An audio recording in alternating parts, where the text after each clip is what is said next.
Então chegamos agora ao maravilhoso momento é tudo ou nada. O que a gente tem para falar nesse quarto bloco? Então preste atenção porque ele é interativo, hein? Você vai ter que pensar comigo algumas questões importantes a respeito da abordagem qualitativa. Tudo bem? Então vamos lá? Seguinte, vamos pensar em relação à abordagem qualitativa que nós podemos chegar sempre ao ideal das pesquisas quanti-qualitativas também. Né? Um exemplo é que o grupo de estudos lazer que eu coordeno fez um estudo estatístico, com survey, para ver as representações sobre aventura. Esse resultado, né, que já era quanti-quali, né, dados de uma estatística mais descritiva, encontrou uma associação estatística relevante em que mulheres mais velhas e com escolaridade baixa, elas não tinham interesse, mesmo que fosse de graça, a praticar atividades de aventura. E, a partir disso, então, também de um outro questionário sobre o perfil dos praticantes de skate, publicado na revista Licere, em 2015, nós identificamos que naquela época 7% das pessoas que a gente foi abordando pela nossa metodologia, que era na tentativa de pegar todas as pessoas que estavam praticando naquele momento, né, para poder selecionar nossa amostra como todo mundo, nós identificamos um percentual baixo de mulheres skatistas e que naquele momento era esse, e que felizmente vem aumentando a participação feminina nesse esporte, inclusive para os Jogos Olímpicos. E aí, com um mix metodológico de entrevista e observação direta, nós fomos então entender se mulheres mais velhas, de baixa renda, de baixa escolaridade, não querem nem, né, ver de perto o esporte de aventura, onde que eu, da educação física, posso fazer uma intervenção? Então nós fomos para a pesquisação justamente desenvolver procedimentos metodológicos que dessem melhor condição para que as meninas, lá na educação física, nos anos iniciais, antes que a ideologia de gênero, de que skate não é coisa de menina, afeta essas crianças, né? Como desenvolver, portanto, metodologias inclusivas na perspectiva da educação do lazer, que pudesse fazer com que as mulheres se empoderassem da prática de skate, né?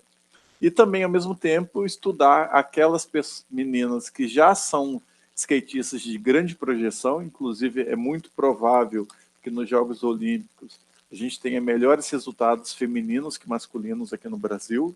Isso é importante porque a mídia, segundo um estudo orientado pela professora Silvana Gelner, a mídia é 90% masculino, embora em termos proporcionais o skate feminino seja tão bom ou melhor que o masculino no Brasil. Então, olha só, tudo isso são abordagens qualitativas de diferentes matrizes, né? Desde pesquisa documental, a pesquisa de campo, até a possibilidade de realizar pesquisação para poder trabalhar essa dimensão de gênero. E aí, uma característica da pesquisa qualitativa, com a abordagem qualitativa, é que ela é artesanal, ou seja, não tem uma receita, um protocolo fechado. Porque como ela é naturalística, acontece nos ambientes, né, pode ser que, por exemplo, numa região do norte do país, eu tenha que fazer o contato com a população de um jeito, e já no sul seja de outro, né? Isso é uma característica, né, do rigor teórico que você tem que ter no tipo de pesquisa, já que às vezes é difícil, mesmo no mesmo tipo de pesquisa, sei lá, um estudo de caso descritivo, você fazer comparações. E por isso que às vezes é difícil, portanto, você generalizar. Mas você tem que ter o rigor, né? Trabalhar justamente, então, com o rigor daquele método de pesquisa e se exigir em termos de nível de evidência o que aquela pesquisa me permite aprofundar. Ao mesmo tempo, né, a pesquisa com abordagem qualitativa, ela tem uma criatividade muito grande. Um exemplo é a tese de doutorado do Alexandre Mieck da Silveira, professor da UEM, que, sob a minha orientação, estudou a história do judô no Paraná. E aí ele foi entrevistar aqueles imigrantes japoneses, né, com 90 anos de idade. Ele falou, nossa, como que eu vou entrevistar, né? Ele mal entende português, está velhinho.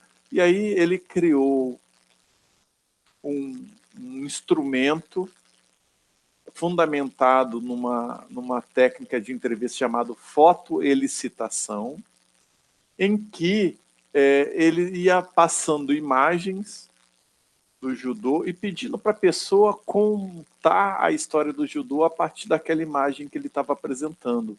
E isso facilitou com que a entrevista fluísse e aquela pessoa, né, desse com mais naturalidade a informação. E antes de fazer isso, o Alexandre Mieck foi na Federação de Judô e aplicou um questionário para poder fazer uma distribuição, né, para que ele pudesse escolher melhor também, né, não só pegasse os mestres antigos, mas os mestres novos, e para saber que a parte qualitativa ia ter representatividade também estatística, com uma boa distribuição randomizada, ele aplicou um questionário para poder ver o perfil dos mestres de judô, né? Então, olha só que legal, um quantitativo que ajudou ele a acertar melhor na seleção com uma abordagem qualitativa. Então, o quant e o quali se complementam. E aí, né, por isso também da importância da gente realizar bons estudos pilotos, onde a gente pode, nessa dimensão artesanal, ousar, né, refinar a objetividade, né, treinar melhor como eu vou abordar para ter sucesso. Com isso, eu consigo um estudo replicável sem subjetivismo. Opa, Juliana, eu te peguei. Você está falando que a abordagem qualitativa aborda a subjetividade. Aí você está falando aí, estudo replicável sem subjetivismo. Porque o subjetivismo é justamente a interferência do meu julgamento de valor, do meu olhar, da minha perspectiva. Então, quando eu realizo um estudo, eu posso apresentar para outro colega para que ele consiga perceber, né, alguns preconceitos, alguns olhares tendenciosos que eu estou tendo. Não existe pesquisa neutra, mas eu posso fazer uma pesquisa com rigor, com a maior qualidade de isenção possível, tá bom? Bem, e aí por isso que a gente tem que superar o senso comum, né? Por exemplo, a falsa correspondência entre a abordagem sociocultural e a abordagem qualitativa, a abordagem biodinâmica com uma abordagem quantitativa. Um exemplo disso são as muitas pesquisas sobre saúde que têm abordagem qualitativa e sem a qual a gente não tem um conhecimento complexo da realidade. Algumas indicações aí dentro portanto, da educação física, né, dentro das ciências sociais, dentro da área da saúde, de como que a abordagem qualitativa está presente e os seus procedimentos vão se refinando. Ela é artesanal, né, mas você tem premissas gerais que podem ser úteis ao seu estudo para ele não ficar no subjetivismo. E aí agora você vai ter que pensar em mim. Atenção, depois desse slide você vai dar um pause aí no vídeo e vai pensar. Então, vamos pegar uma problemática que geralmente não aparece nas abordagens qualitativas. A gente só vê, né, tendências aí que são biodinâmicas ou quantitativas, que é a respeito dos exercícios abdominais. Muito bem. Exercícios abdominais são exercícios conduzidos, né, dentro da periodização do treinamento, dentro de técnicas, para quê? Para melhorar, né, a qualidade estética e funcional, né, do reto abdominal, do transverso, do oblíquo, do ilio-pessoas, e que geralmente a gente percebe que isso tem uma melhora na qualidade de vida, uma melhora na autoestima, uma melhora no desempenho esportivo. Então, são vários aspectos. Mas como que eu poderia pensar em problemas a partir dos exercícios abdominais na educação física, em que eu pudesse preencher lacunas no conhecimento para que a minha intervenção lá na academia, no treinamento, né, pudesse ser mais completa, né, para que eu pudesse ir lá na academia e também ter uma visão sociocultural e realizar uma abordagem qualitativa desse fenômeno. Então dá um pause aí e pensa, como que você faria isso? Deu pause? Agora. Muito bem, estou considerando que você deu pause, que agora você voltou para ver, né? Não tem gabarito. Ciência é isso, é pensar, né? Então, com base no que você já estudou, o que, que você poderia, por exemplo, pensar em termos de uma abordagem qualitativa sobre exercícios abdominais? Vou dar um exemplo hipotético, tá? Digamos que alguém fez um estudo agora e que descobriu que as pessoas que estão malhando em casa relataram estatisticamente que elas não estão conseguindo ter sucesso na aderência, ou seja, realizar todo dia com o rigor, né, do treinamento necessário, o exercício abdominal. Então a gente tem essa informação e acabou, né? Então, olha, exercício abdominal é um grande problema de se fazer em casa. Bom, então concluímos que as pessoas têm dificuldade de fazer exercício abdominal em casa no período de pandemia. Ponto. Todo novo conhecimento gera duas novas dúvidas. Então, o conhecimento sempre se amplia e gera novas questões. Então, eu posso, por exemplo, com uma abordagem mais qualitativa, falar assim, o que será que motiva ou desmotiva dentro da psicologia do exercício a realização dos exercícios abdominais em casa, né? Então, por que é tão difícil ter aderência a esse tipo de exercício em casa especificamente, mesmo lá eu tendo a aula com personal online? E aí eu posso, portanto, de maneira artesanal, criativa, mas ao mesmo tempo rigorosa e bem feita, talvez realizar um estudo piloto, tentando pegar um estudo de caso para poder descobrir quais são os procedimentos melhores para entender essa motivação, né, ou esse significado, ou os determinantes macroeconômicos, né, ou as questões de gênero envolvidas nisso.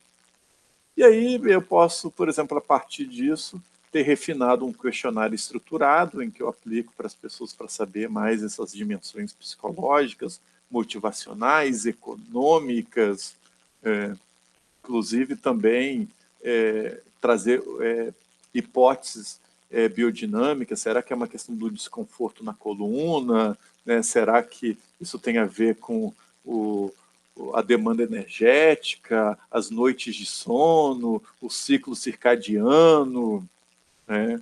As dimensões antropométricas da pessoa? Veja, o ser humano em movimento, realizando exercício abdominal, ele é biosocial. Então, nossas pesquisas também têm que ser completas. E aí eu poderia depois avançar, escolher algumas pessoas para fazer uma entrevista semi-estruturada, em que as perguntas já estão mais ou menos organizadas, mas eu tenho liberdade também para, em algum momento, se a pessoa falar alguma coisa que me chamou a atenção e eu quero explorar mais, fazer uma nova pergunta no meio da entrevista. E ainda eu posso, depois, selecionando mais ainda uma amostra intencional de gente que disse coisas significativas, criar um grupo focal online para perceber, portanto, se eu posso estabelecer tipologias de dificuldades em realizar o exercício abdominal no home fitness. Bem, eu posso ainda fundamentar teoricamente coisas que a realidade me diz, ou seja, algo muito importante na abordagem qualitativa é você ver além daquilo que está acontecendo. Então, um belo abdominal, principalmente entre mulheres na idade profissional, tem a ver com que na economia, a Catherine Haykin, economista britânica, vai chamar de capital erótico. Então, muitos estudos hoje em dia, nos últimos 7 anos, têm tentado estudar se um determinado tipo de corpo gera um salário melhor. Então, lá nos Estados Unidos na Inglaterra, eles têm encontrado algumas associações que podem não acontecer na realidade brasileira, tá? Então é bom dizer, é para a realidade deles, mas que a gente pode testar essa teoria.